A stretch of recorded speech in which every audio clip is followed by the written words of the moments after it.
And 7 News breaking news right now. By now you're familiar with this video, a Denver jail inmate being choked by deputies. That's Jamal Hunter, settling with the city for more than $3 million. But did you know it took 3 years for this video to be publicly released? A similar delay for these two videos, excessive force violations, one from 2012, the other from 2013. Well, 7 News reporter Amanda Costello is investigating. And Amanda, you found the delays in discipline are pushing back when these videos are made public for the rest of us to see.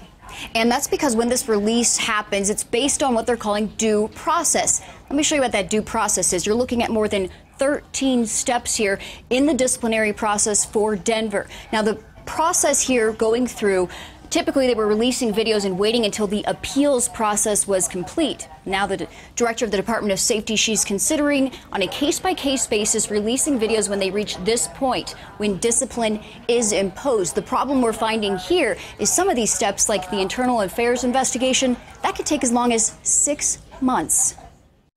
No physical threat visible. Watch. Starting with that punch, it takes only 6 seconds for the inmate to hit the ground.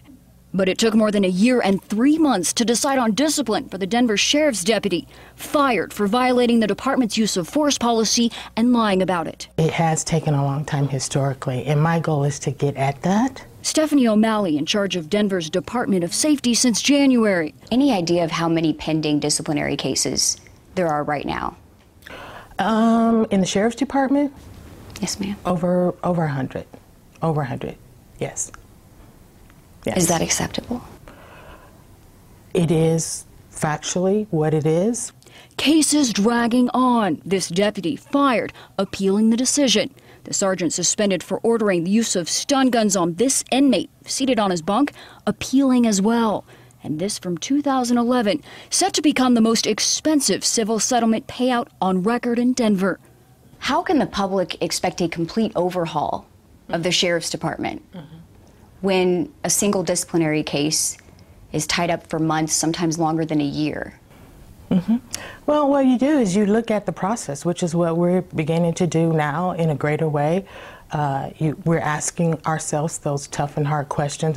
Are we doing this right? Is our approach right?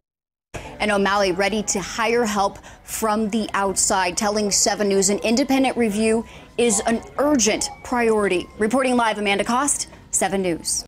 So yes, the mayor calling for an outside review of the Denver Sheriff's Department. In fact, our partners at the Denver Post confirming the focus will be on the department's internal affairs. The decision comes a week after the sheriff stepped down amid several abuse cases within the department.